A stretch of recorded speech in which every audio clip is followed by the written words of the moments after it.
Seratus. 4. Melbourne FM.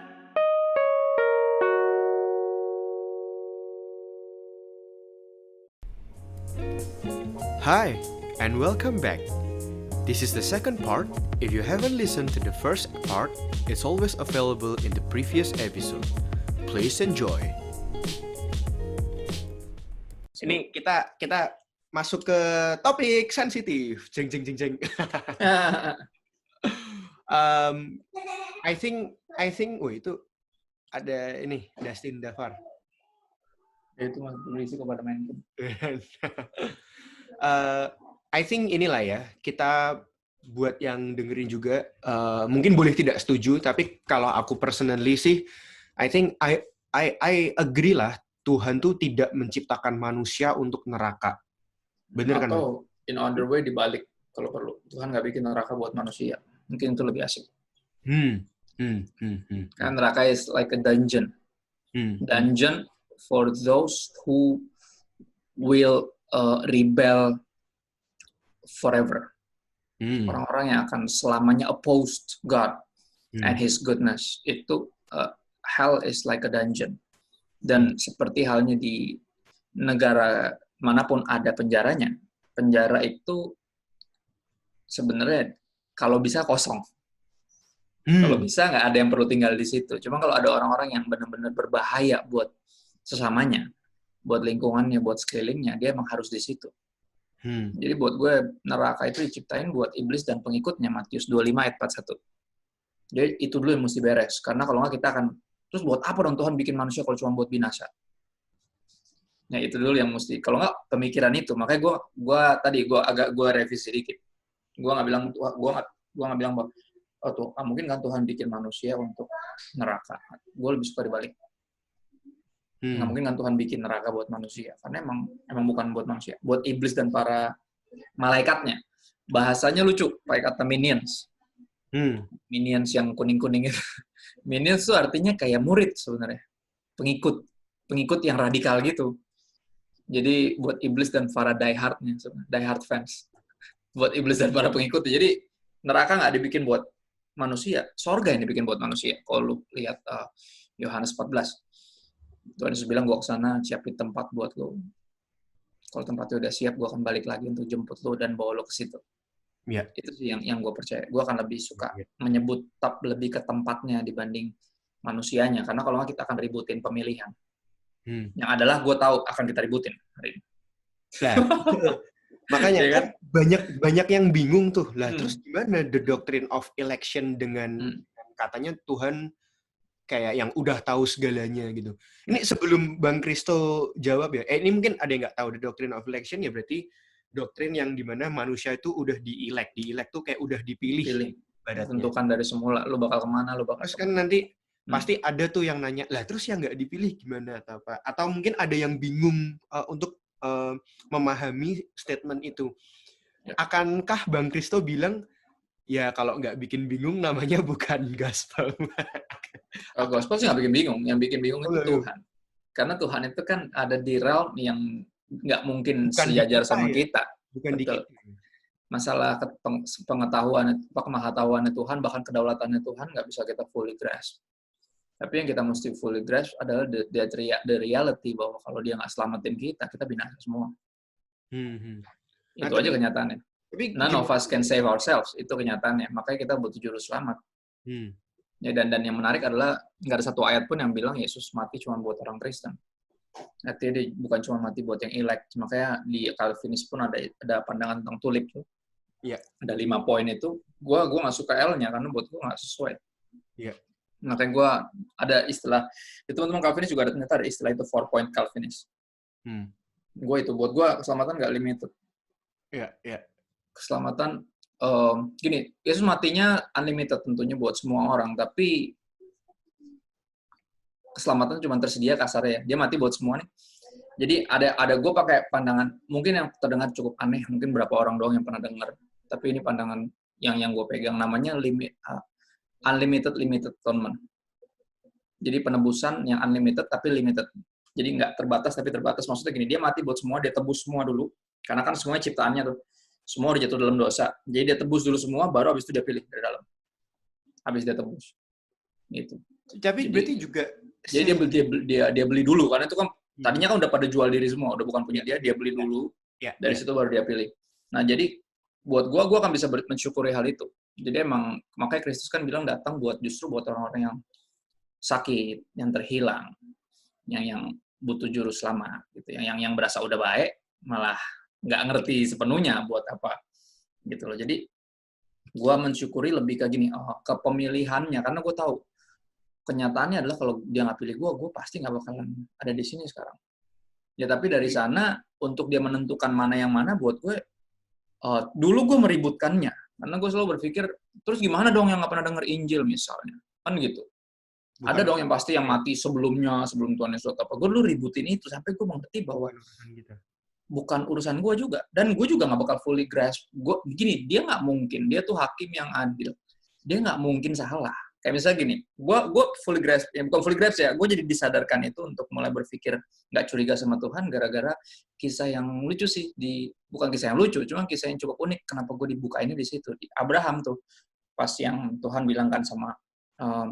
gue mau hancurin tuh kota tempat saudara lu, terus kan ada saudara lu dan lu temen gue kasih tahu. Oke, jadi gue bakal turun di sana, ya ada malaikat nanti ngasih tau dia. Ini kan udah terlalu hancur tuh kota. Gue pengen dia ini. Terus Abraham nawar kan, lu kan hancurin satu kota. Iya, kalau ada 50 orang yang baik di satu kota itu, apakah lu bakal hancurin semua?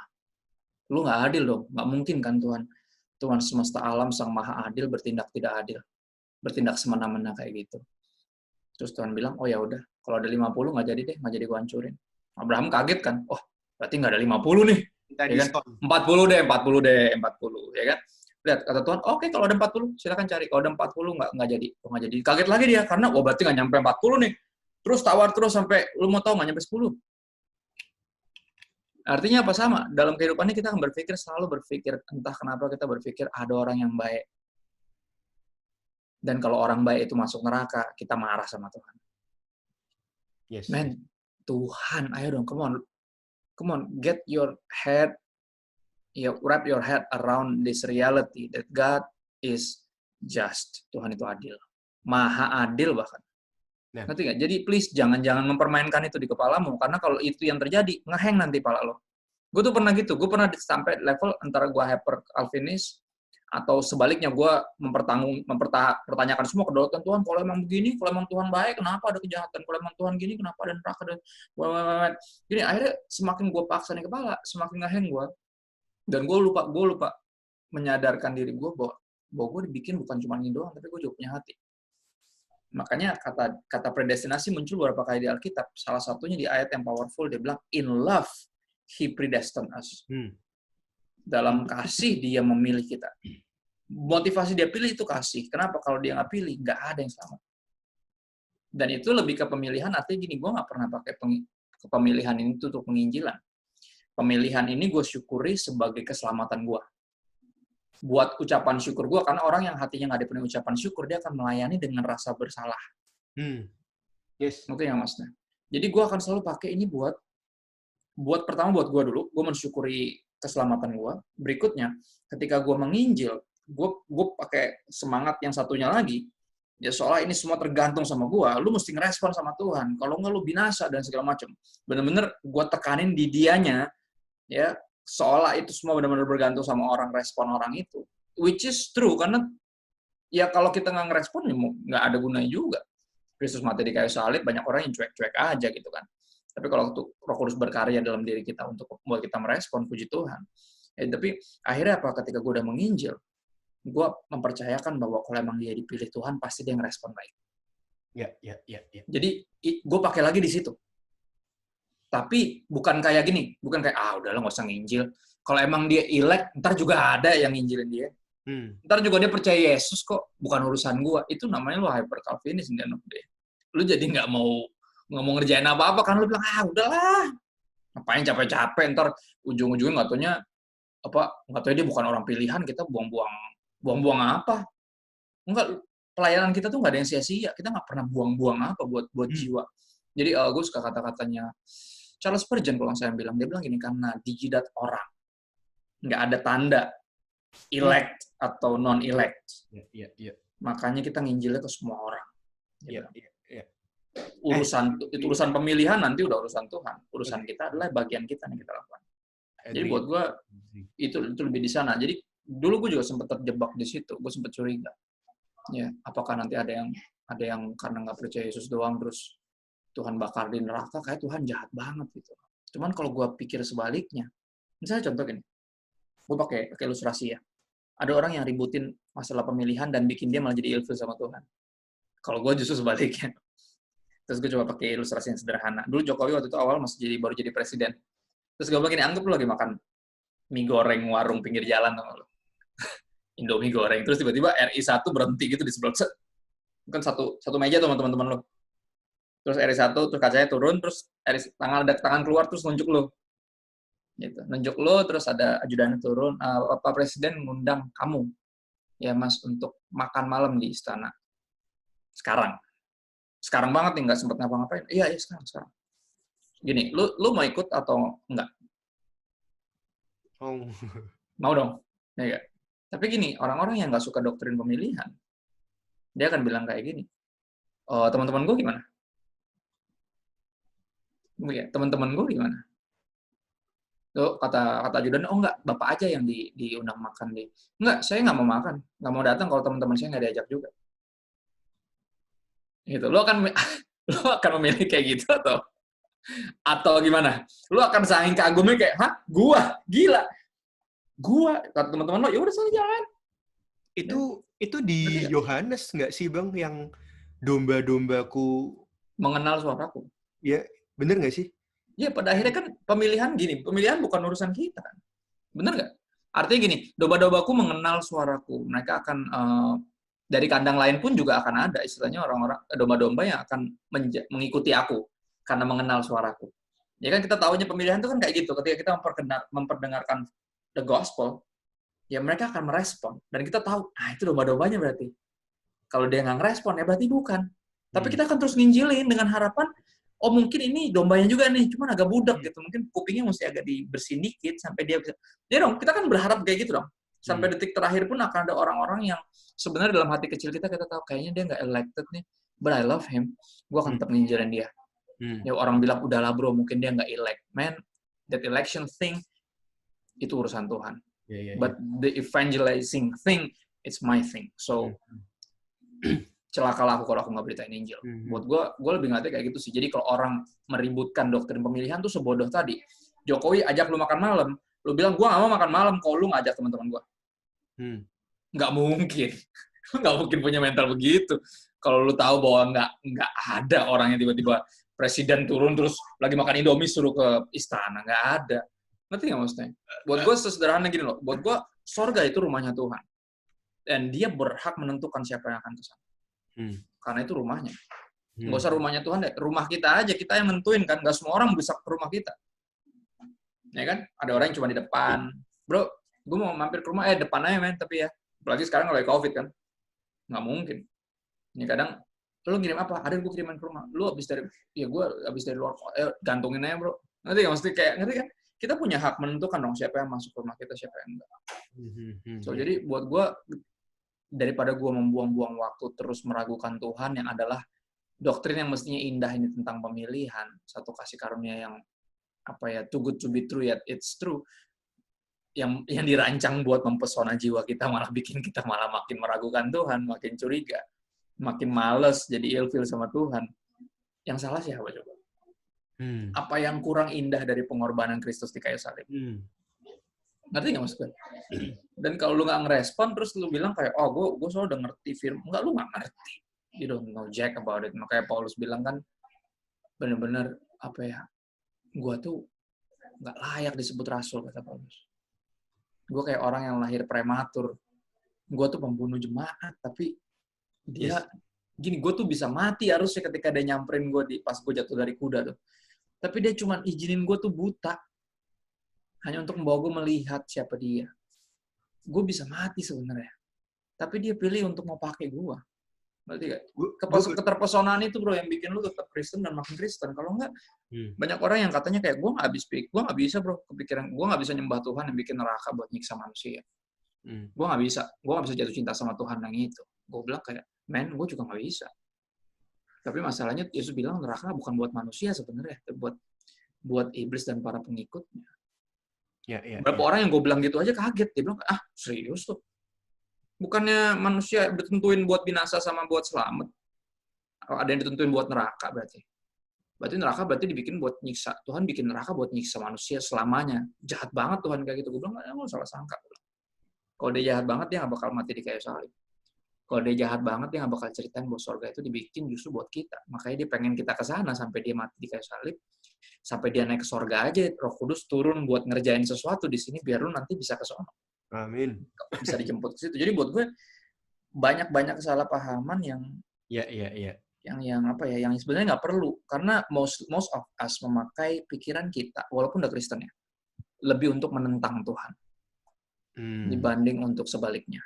Padahal orang-orang yang belajar benar-benar pun juga memakai pikirannya, tapi bukan untuk menentang, tapi untuk makin mengenal Tuhan dan makin cari cara gimana ya gue ngejelasin tentang ini ke orang seperti ini. Dia pakai ini benar-benar buat Tuhan, bukan buat melawan Tuhan. Jadi buat gue dosa tuh sesederhana itu. Lu mungkin orang baik, ya dalam tanda kutip ya, walaupun gak ada yang baik. Lu mungkin membuat hal-hal yang moral. Makanya teman-teman gue yang ateis juga mostly akan berusaha menunjukkan gue, man, I don't need your Jesus to be a good person. I can be good without him. Gue bilang, you can be good, but you will be prideful. And that's not good. You know what? Pride yang bikin Lucifer ditendang dari surga. Dan gue yakin nggak ada satupun orang dengan kesombongannya bisa ke surga. Karena kesombongan yang bikin malaikat dibuang dari surga. Makanya gue berusaha mungkin selalu berusaha memahami, makin mengenali, embrace doctrines that kill my pride. Dan gue tahu pemilihan salah satunya. Ya, terus anugerah, doctrine of grace salah satunya, true gospel salah satunya. Ya, terus ya itu gue akan pilih, walaupun sulit, walaupun untuk nge-grasp-nya susah, tapi justru makin mengikis si yang udah gesrek ini nih. Ya, kita kan berusaha memahami Tuhan dengan otak yang satu Pentiumnya nggak nyampe, ya, kalau bahasa Pentium. Satu lagi bukan cuma nggak nyampe, udah rusak lagi. Jadi akhirnya kita sering kali baca Alkitab nih, kita saring di saringan yang udah rusak. Makanya kalau ini udah nggak nyampe nih, gue selalu gini, akhirnya gue pikir, udah gue terima dulu deh. Gue nggak saring dulu, gue langsung masukin sini aja dulu. Karena ada beberapa yang kalau kita baca kan kita nggak ngerti. Seringan kalau dulu karena saringan rusak. Kalau nggak ngerti, gue buang. Nonsense. Yes. Ya kan, dengar firman, nonsense. Akhirnya apa? Tebak, ada yang masuk ke hati gue nggak? Nggak ada yang masuk. Karena semuanya nggak masuk akal. Makanya gue sampai bikin quotes yang adalah buat diri gue sendiri. Firman Tuhan sering nggak masuk akal, tapi jangan sampai nggak masuk ke hati. Amin. Dan itu penting. Karena Roh Kudus bekerjanya di sini, di hati kita. Dan dia akan membawa kita kepada seluruh kebenaran. Makanya kalau belum ngerti, ambil aja dulu. Ya, ambil dulu, simpan dulu. Nanti one day akan ada, kalau Kyle Alderman bilang, the aha moments, lu akan kayak, karena lu simpen kebenarannya, lu ngalamin, nanti one day lu akan kayak, oke, I get it. Ini toh maksudnya, ngerti gak? Akan ada gitu. Tapi kalau lu semua lu buang, nggak ada momen itu. Kan lu buang semua langsung. Gue butuh 3 tahun itu, sekitar 2-3. Gue lama bro. Tapi worth it, karena Tuhan yang paling tahu kapan kairosnya. Kairos itu waktunya Tuhan. Dan when that happens, change you inside out. Orang akan bingung kayak, what happened to the old Christopher? Tapi lu kenapa bro? Man, disangka gila ya? I saw the light, kalau bahasa orang Kristen zaman dulu bilang, I saw the light. It's true. Dan ketika itu akhirnya benar kata C.S. Lewis. C.S. itu kan dulu ateis keras kan? Sebelum dia jadi Kristen. Dia bertobat umur 40 bro. Setelah 40 tahun ateis. Gila. Itu kentalnya kayak apa ateisnya? Tapi apa dia terus debat sama temennya yang at that time Roman Catholic names Tolkien, J.R. Tolkien itu teman minum di klub. Mereka berdua tuh minum tapi ngomongin teologi. Ya J.R. tuh coba cerita tentang Tuhan Yesus, C.S. coba tentang terus. C.S. tuh berusaha buktiin, nih gue buktiin mana Alkitab lu sini gue pinjem. Ya gue akan buktiin, gue akan baca, gue akan buktiin bahwa ini tulisan orang. Udah dibaca tuh. Terus habis itu setiap kali ketemuan si JR tanya gini, gimana bro? Tulisan manusia atau gimana? Makin baca, malah makin ngerasa kayak manusia macam apa yang bisa nulis kayak ginian, maksudnya. Ini pasti kalau nggak ada divine intervention sih sakit, nggak mungkin nih. Karena beda banget, nggak mungkin. Dan akhirnya makin dia baca, iman timbul dari pendengaran akan firman Kristus. Akhirnya sampai di satu titik dia bilang, pertobatan dia tuh aneh. Dia bilang, gue lagi jalan, naik angkutan umum. Di bus ya? Di bus? Iya, di bus. Gue naik bus ke zoo, ke kebun binatang. Sebelum gue jalan, ya pas gue start di perjalanan, gue belum Kristen. Tapi sampai di zoo, gue udah jadi Kristen. Terus dia keluarin satu statement, ini gue suka. Dia bilang gini, Christianity itu bukan seperti matahari yang gara-gara lu bisa lihat dia, lu tahu ada matahari. Tapi dia lebih tepat, dia kayak matahari yang gara-gara dia, lu bisa melihat segala sesuatu. Bukan gara-gara lu bisa lihat dia. Dan akhirnya gue coba pakai penggambarannya sederhana. Gue ngelihat fase gue ketika berusaha menentang semua doktrin yang indah-indah tadi. Karena keterbatasan ini gue ngeliat seperti gini, upaya gue. Kayak, mana sih matahari? Gue coba ngeliat matahari. Akhirnya apa yang terjadi kalau gue berusaha lihat matahari? Silau. Went blind. I went blind. Malah kalau sampai level yang tertentu nggak sehat, kalau lu coba paksa terus lihat matahari, you will go completely blind. Ngerti nggak maksudnya? Karena emang matahari nggak dirancang untuk ditatap. Diliatin, diliatin dan kayak apa lo, bukan gitu. Ngerti kan? Dia emang dirancang untuk menerangi, sehingga lu bisa melihat all things in life clearly. Dan buat gue sama, kekristenan, doktrin keselamatan, doktrin predestinasi, kasih karunia, the real gospel, itu semua benar-benar kayak light, yang kayak benar-benar light unto my feet, lamp unto my path. It's just the truth, man. Dan kadang ada momen di mana gue nggak bisa jelasin, karena emang kalau gue bisa jelasin Tuhan, dan dia bukan Tuhan berarti. Iya. Ya kan, gue yang...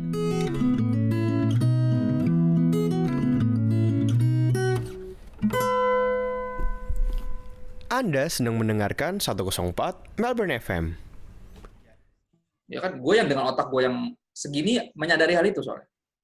Pasti akan ada beberapa titik yang gue nggak nyampe ke sana. Makanya ada firman Tuhan yang bilang, ya yang dinyatakan itu buat kita, tapi yang tersembunyi itu bagian Tuhan. Dan kadang orang suka ngulik-ngulik yang tersembunyi, padahal yang udah jelas aja belum dikuasain.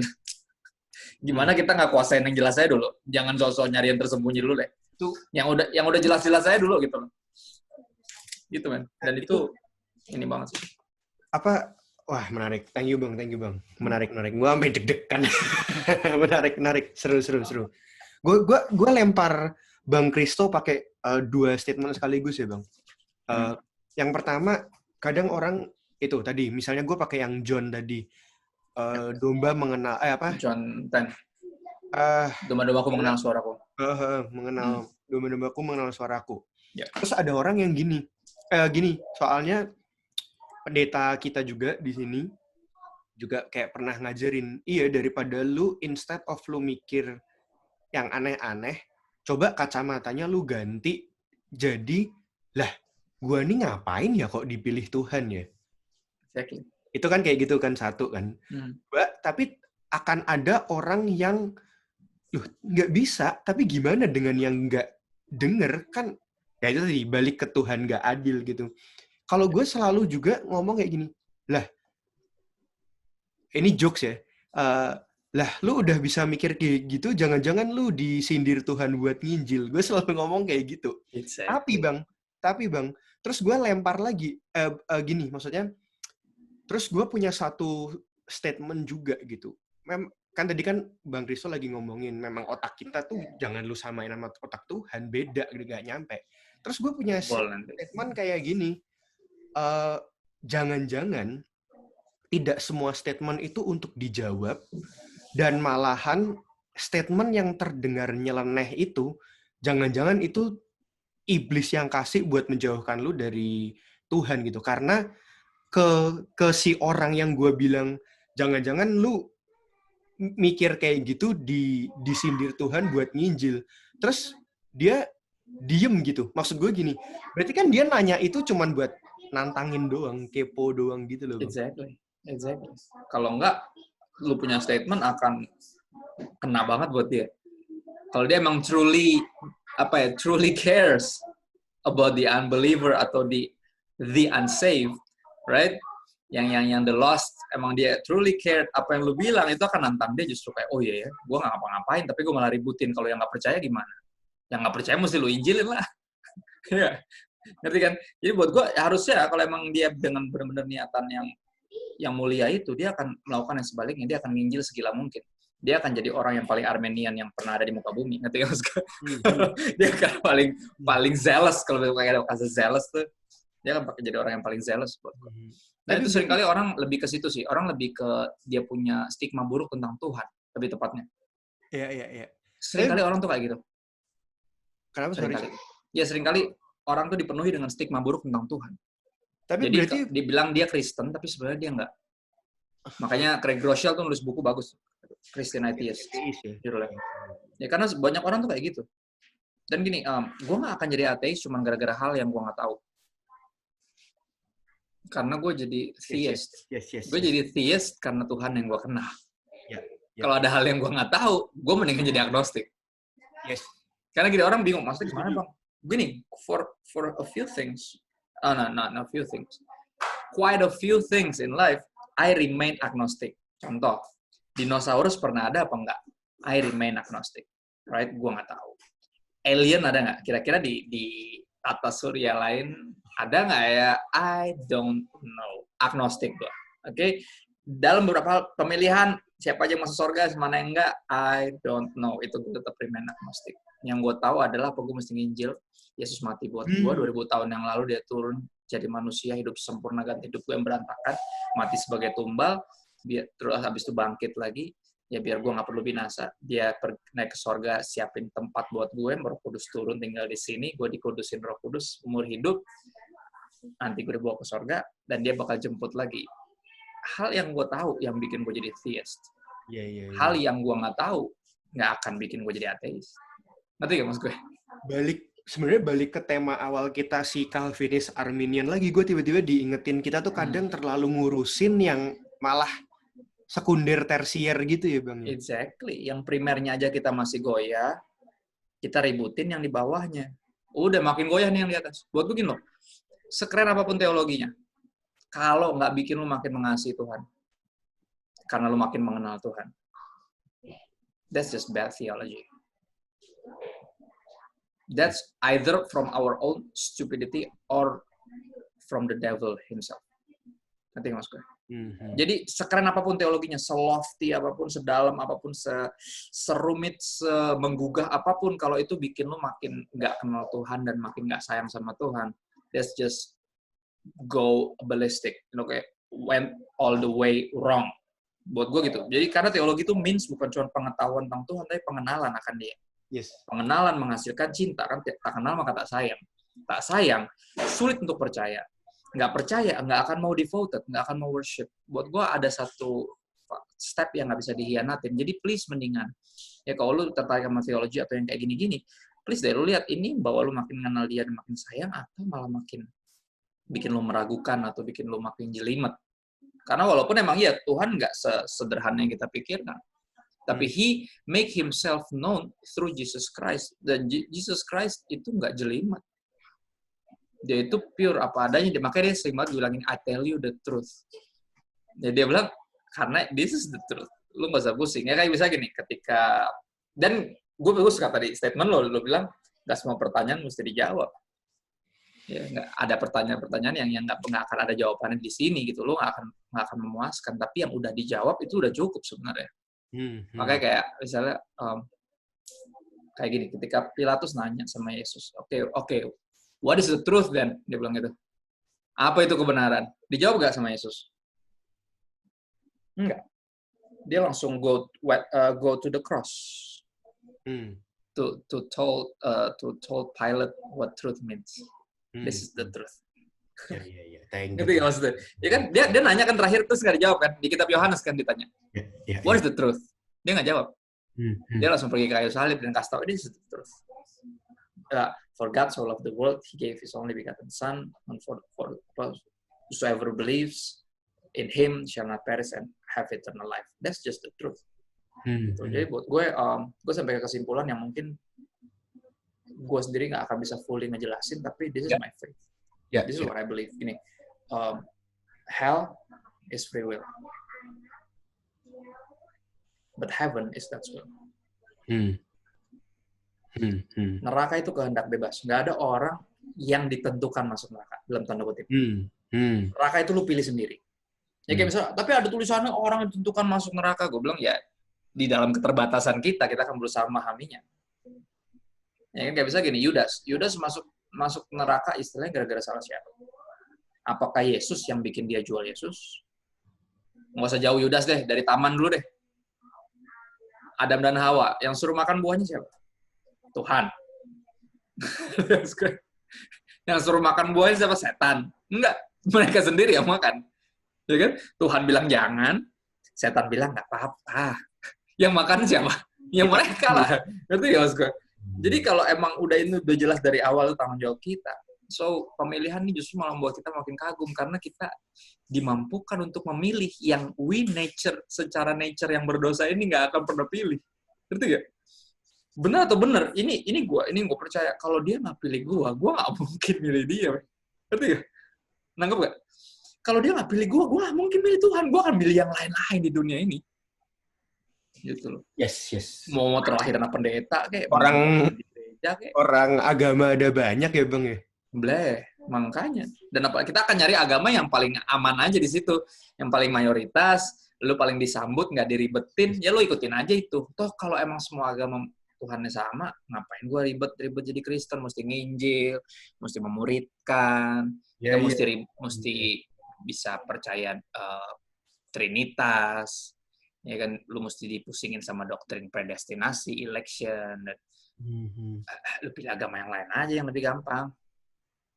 Nanti yang mayoritas juga, jadi lu nya nggak dimusuhin gitu loh. Tapi kan ini bukan tentang apa yang kita perbuat buat dia, tapi apa yang dia lakukan buat kita. Makanya kekristenan kan disebut religion agak kurang tepat sebenarnya. It's relationship. We're more than religion. It's a relationship.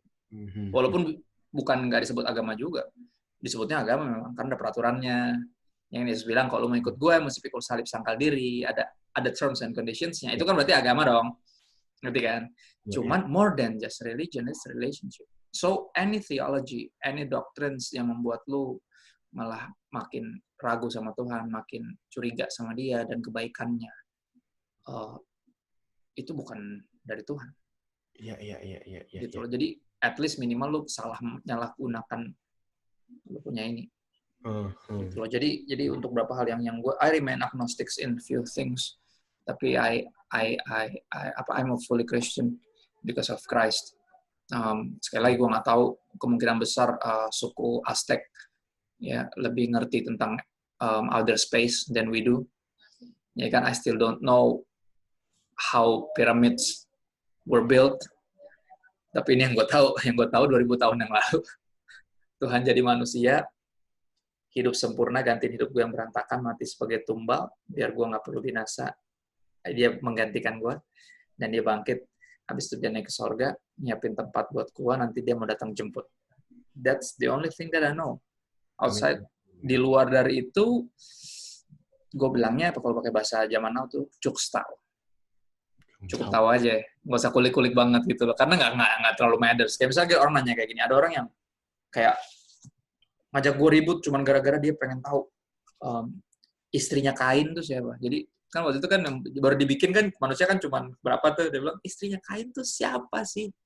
Gue bilang gini, kalau gue kasih tahu, emangnya lu mau percaya Yesus? Jadi ini orang not the believer, right? Dia ngakunya dia ateis. Terus gue bilang, oke, kalau gue kasih tahu istri Kain, lu emang mau jadi Kristen? Gue bilang, lu mau percaya Yesus? Ya enggak juga, ya udah nggak perlu dijawab. Ya istri Kain, nyonya Kain. Ada yang ribut.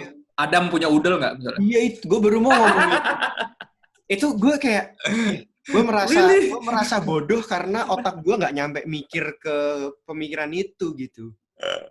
Ya itulah yang gue bilang, kita tuh terlalu kreatif. Kita tuh Terlalu kreatif. apa ya? Kita tuh pakai ini tuh buat ngelawan, bukan pakai ini buat mengenal, malah kita pakai buat ngelawan.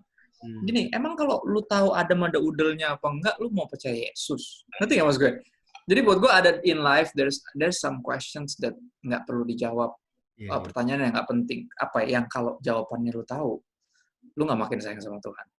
Yes. Itu pertanyaan yang nggak penting dijawab. Tapi gue penting kak, gue mau tahu kalau orang nggak percaya Tuhan Yesus tuh apa kemana gitu. Ya, udah jauh jawabannya kemana. Tapi pertanyaannya gini, lu peduli nggak? Kalau lu peduli pasti lu nginjil yang tadi lu bilang. Gue suka tuh lu bilang itu ke teman lo. Karena itu udah kayak jab gitu. Dan Tuhan tuh sering kayak gitu kan. Ya.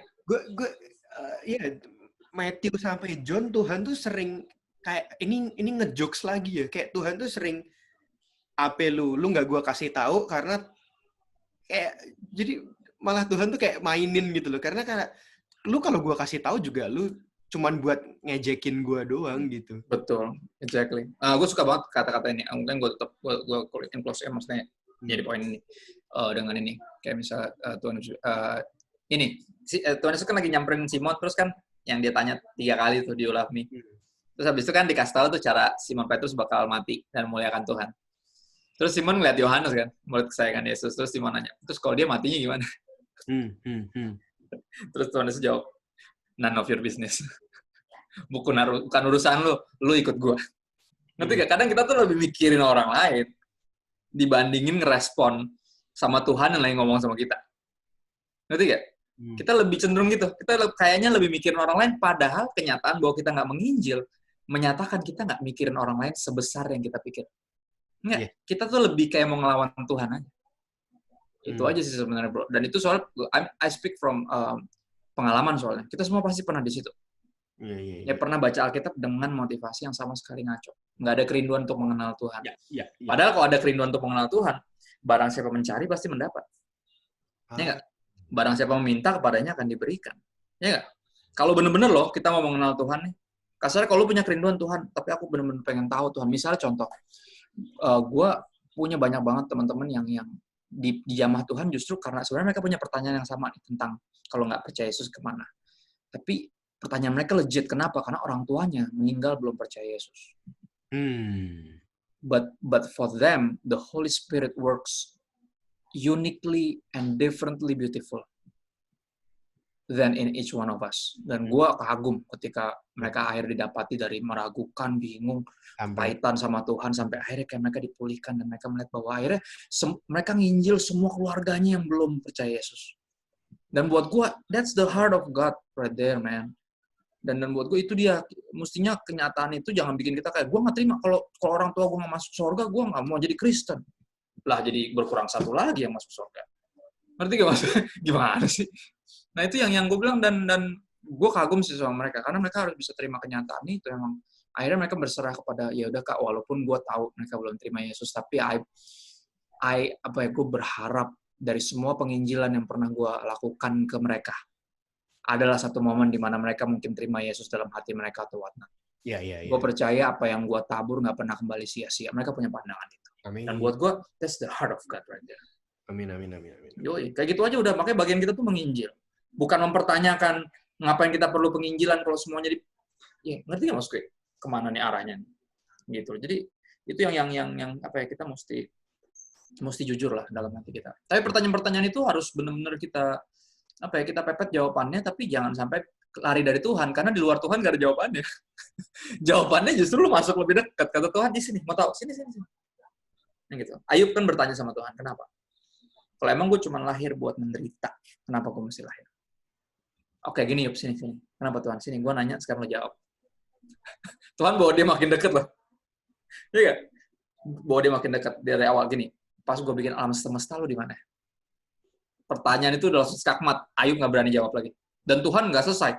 Diberondong berapa pasal tuh. Pertanyaan dari sorga semua. Dan gue selalu bilang kalau teman gue yang punya lu terlahir Kristen di gereja pelayanan tapi punya kecenderungan meragukan Tuhan, please read Job carefully dan anggap lu Job yang lagi ngalamin semua yang nggak enak dalam hidup ini dan lu mulai mempertanyakan Tuhan. Dan lu lihat how God deals with you as he dealt with Job back then. Dan most of the times mereka bersyukur. Dia bilang kayak, thank you banget lu suruh gue baca Ayub. Gue belum pernah baca sampai segitunya sih. Exactly. Thank you Bang. Thank you. Gimana? Last statement ya Bang. Statement. Ini tolong benerin gue.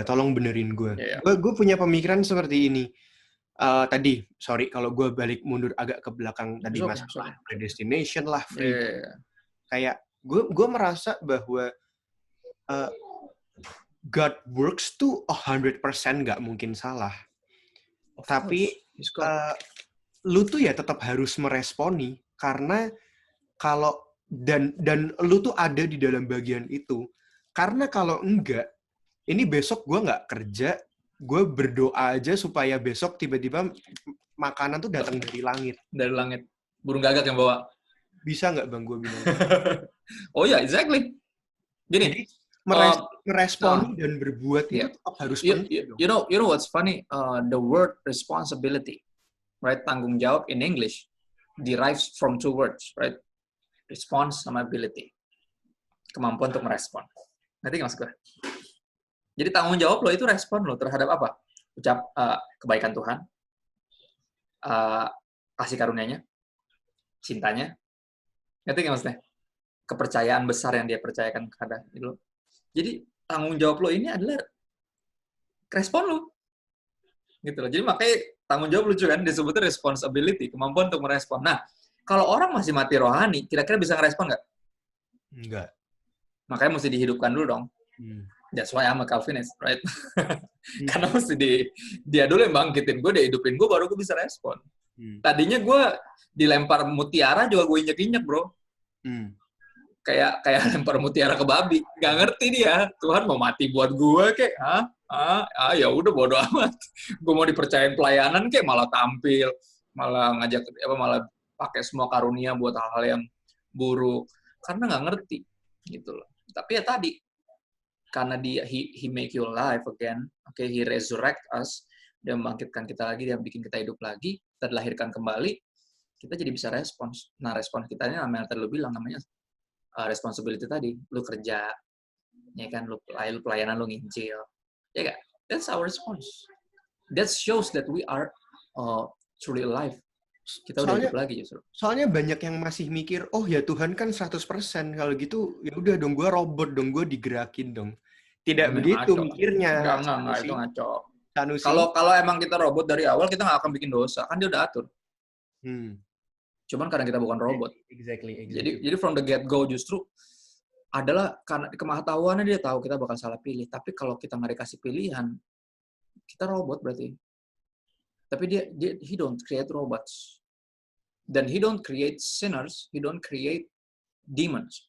He create angels and human. Ketika angels menolak Tuhan dan mau ngelawan Tuhan, dia jadi demons. Ketika manusia sama, seperti setan, menolak Tuhan dan melawan Tuhan, jadi apa kita? Setan. Jadi gini, jadi setan. Makanya neraka itu diciptain buat iblis dan para pengikutnya. Ya, tapi pertanyaannya kenapa ada yang mau ikut setan ke situ? Itu pertanyaannya. Dan jangan bilang, oh karena Tuhan nggak pilih mereka. Ya jangan gitu dong. Apa yang kurang? Gue selalu bilang, gue selalu bilang, apa yang kurang dari Tuhan? Apa yang kurang meyakinkan dari dia? Sampai lu nggak mau percaya sama dia. Gini, upaya termutakhir, gue bilang bukan termutakhir kayak paling baru, bukan upaya paling final dari Tuhan untuk meyakinkan kita bahwa dia sayang banget sama kita. Pengorbanan Kristus. Kalau itu nggak bisa ngeyakinin lo, none can. Gak ada yang bisa. Kalau pengorbanan Kristus nggak bisa meyakinkan lo bahwa dia sayang banget sama kita, nggak ada yang bisa meyakinkan lo. Jadi itu doang yang pengen gue, at least lo pegang lah, take away. Itu aja ada kuncinya tuh. Kalau pengorbanan Kristus nggak bisa bikin lo jatuh cinta sama Tuhan, I don't know apa yang bisa, gue nggak tahu. Gitu sih. Super thank you. Ini, sorry nih jadi lama. Gue justru yang sorry, gue curhat mulu jadinya hari ini. Nggak, ini seru banget asli, ini seru banget. Thank you, sangat thank you Bang, udah mau ngisi. Itu tadi penjelasan yang super jelas dan sangat encourage me juga dan memberkati gue banget gitu. Mungkin sebagai penutup ada summary dan takeaway, terutama Bang, kita kan tidak percaya kebetulan ya. Maksudnya ada satu pesan buat yang berapi-api sekarang loyo atau biar yang berapi-api tambah berapi-api atau whatsoever lah, penutupan aja lah. Ya, penutupan lebih ke situ sih, maksudnya apa yang memotivasi lo? Is it God's love for you atau only your love for God? Karena buat gue kalau lu taruh semuanya di cinta lu ke Tuhan, nggak akan bertahan ini. Ya pada akhirnya yang motivasi kita tuh mesti cinta Tuhan kepada kita. Lu mesti terus dipenuhi kekaguman dan ke tidak nyangkaan, bahasa Indonesia gue nggak tahu, bahasa Inggrisnya juga nggak tahu. Pokoknya lu masih terus nggak nyangka kenapa ya dia mau mati buat gue, kenapa ya? Dan kekaguman itulah, nggak habis pikiran itulah yang akan bikin lu terus termotivasi untuk melayani Tuhan. Karena pada akhirnya lu sadar bahwa ini semua benar-benar amazing grace, semuanya benar-benar Tuhan gitu. Dan selalu balik ke sana. Ketika lu mulai mundur, kenapa? Akhirnya lu coba lihat deh. Jangan-jangan yang bikin lu berapi-api in the first place bukan pengorbanan Kristus, jangan-jangan. Bisa jadi lu pikir kayak, oh ini cewek. Tuhan kasih, cewek, atau Tuhan kasih gue kesempatan kedua nih, atau Tuhan kasih gue karunia banyak banget nih, atau Tuhan kasih gue kesempatan bisa kenal ini, bisa kenal itu. Enggak, lu mesti balik lagi. Apakah Yesus? Ya kalau bukan Yesus berarti ini bukan tentang Yesus, ini tentang lu, makanya lu bisa mundur. Tapi kalau tentang Yesus kita nggak ada pilihan selain maju, bro. Maju bersama dia, karena pada akhirnya makanya ada istilah kekristenan namanya makin naik, terus naik dan tidak turun. Terus naik dan tidak turun bukan bicara taraf hidup loh. Gak ada urusan. Terus naik dan tidak turun itu artinya lu makin lama makin sayang, makin kenal sama Tuhan. Lu makin bergantung sama dia. Ya jadi udah banyak summary dan takeaway sepanjang gue ngomong dari tadi sebenarnya. Gue pegangan gue sampai sekarang berdetik ini gue masih terus, gue selalu percaya itu. Makanya hell itu free will, heaven's God's will. Jadi gue selalu bilangin, kalau lu punya kehendak bebas, ya lu dianugerahkan itu, pakai kehendak bebas lu untuk pilih kehendak Tuhan. Ya jadi that's for me. Karena kehendak bebas yang nggak dipakai untuk milih kehendak Tuhan, itu kehendak bebas yang disalahgunakan. Ya sayang. Karena lu punya kebebasan, oke? Karena bener Tuhan yang pilih lu, tapi pilihan lu juga punya andil, istilahnya kalau bisa dibilang kayak gitu, kalau bicara secara Arminian, ya kan? Jadi, kalau lu punya kebebasan untuk memilih, please pilihlah kehendak Tuhan. That's the best way to use our free will. Dan gue berharap kita benar-benar berakhir di sorga, tapi juga sekarang hidup bagi kerajaan sorga. Ya, kalau kita benar concern tentang orang-orang yang terhilang, please jangan mempertanyakan kebaikan Tuhan. Kita ceritakan kebaikan Tuhan ke semua orang. Ya, dengan harapan mereka juga elected, ya, mereka juga predestined from the get-go, so mereka akan percaya mendengar berita itu dan diselamatkan. Gitu sih, man. Itu dari gue sih. Gue selalu bilang gini, gue sih nggak pernah lihat Tuhan, gue nggak pernah dengar Tuhan audible, mungkin ada yang pernah gitu. Yeah. Tapi yang bisa gue sharingin tuh, gue ngerasain kasih Tuhan tuh ya dari yang bentuknya manusia. Betul. Teman gereja, bla bla bla. Gue selalu sedih dengan orang yang misalnya menganggap temannya misalnya aneh, unworthy atau apa, terus makanya nggak diajak ke gereja gitu. Aduh, kalau Tuhan nganggap itu ke gue, aduh, selesai mati kita. Bener, kita nggak ada yang worthy soalnya. All of us were unworthy. All of us. Kadang gitu kan, yang cakep lah lu ajakin ke gereja, cumi yang you know what I'm saying, right? Like, yang begitu-begitu kagak pernah lu kontakin. Yang prospek ya soalnya ya, yang ada prospeknya lu bawa ke gereja. Padahal, man, he died for everyone. What do you mean? Ngerti gak? What do you mean? Gitu. Thank you, Pastor Christopher. Thanks for having me. Sorry Thank you. Curhat-curhat gini. Penjelasan yang sangat-sangat menarik dan seru. Gue tunggu main-mainnya ke Melbourne nanti. Amin. Kita beresin dulu nanti si COVID lah. Thank you, Pastor Christopher. Tapi sama-sama. Instagramnya Christopher tapi Heru aja. Di Christopher gue, silahkan. Adiknya, kakaknya artis. Wah. Kakaknya artis. Sedih banget. Thank you buat semuanya yang sudah nonton. Mudah-mudahan kalian netizen ngerti ya gue dari tadi ngomong apa ya, karena kalau enggak sedih loh bosku. Gitu aja lah pokoknya. Thank you, podcast gue tersedia di YouTube dan Spotify. Thank you juga buat ini sebenarnya ada netizen lain yang ikut tapi lagi matiin kamera. Teman-teman nih. Gitu. Thank you buat semuanya yang udah dengerin. Gue ada di YouTube dan Spotify. DM gue kalau mau ngobrol, kalau mau lu next time bikin ini silahkan monggo. Gitu aja lah. Share kalau menurut kalian podcast gue bermanfaat. God bless you. Selamat hari apapun itu. Bye-bye. Thank you, Pastor. Man, thank you.